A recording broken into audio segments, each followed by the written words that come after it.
It's a great honor to be with you today. Canada has proudly stood with Ukraine since the beginning of Russia's illegal invasion.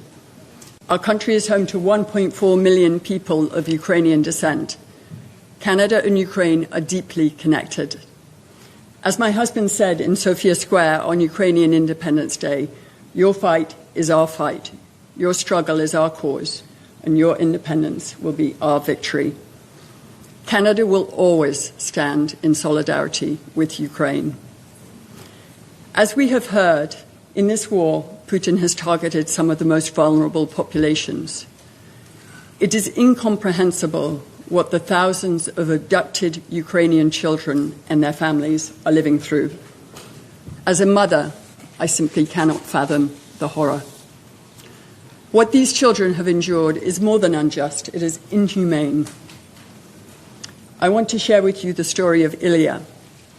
At age 9, in the Russian shelling of Mariupol, Ilia saw his home destroyed and his mother killed before his eyes. He suffered injuries from the attack, and Russian soldiers took him to the Russian-occupied Donetsk. Doctors performed an operation to remove a fragment from his leg with no anesthesia. Ilia describes these doctors trying to turn him into a propaganda tool, telling him he must no longer say glory to Ukraine, but instead glory to Ukraine as part of Russia. No one in Ilia's family knew where he was. He was 9 years old, alone.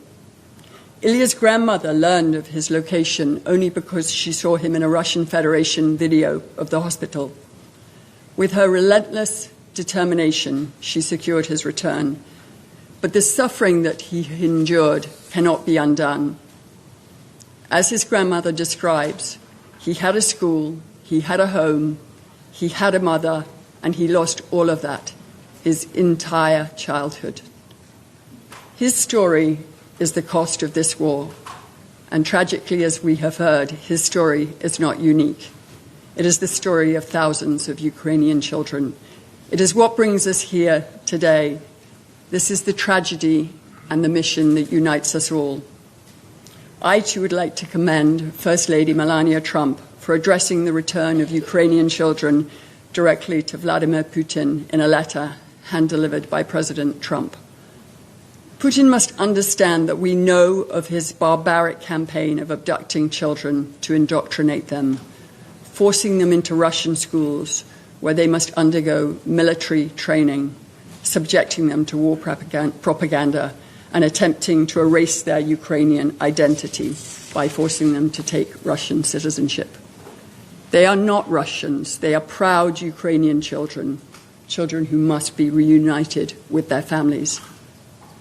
For Canada, true peace requires security guarantees for Ukraine, and there is no peace without the return of these children.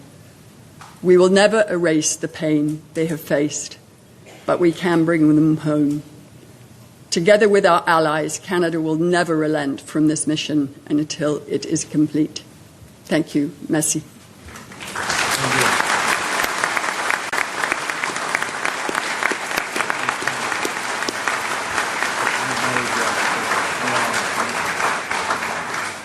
Thank you very much, Madam Carney. We're now going to hear statements from heads of delegation in accordance with the list of speakers. Now, this is when I cease being popular in presenting the President, my Prime Minister, and the First Ladies. And now I have to play the bit of a heavy and say that it's 2 minutes. And a light will start to flash when the minutes are up. So we will not be preventing people from speaking at all. We're trying to bring as many people in as possible. And in order to move things along, I'm going to stop talking. You will see a red light flash on your microphone. We really are overwhelmed by the number of people who've asked to speak. And as we always do at the United Nations, we have a limited amount of time.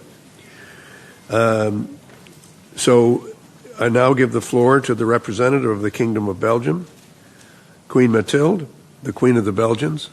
Your Majesty, you have the floor.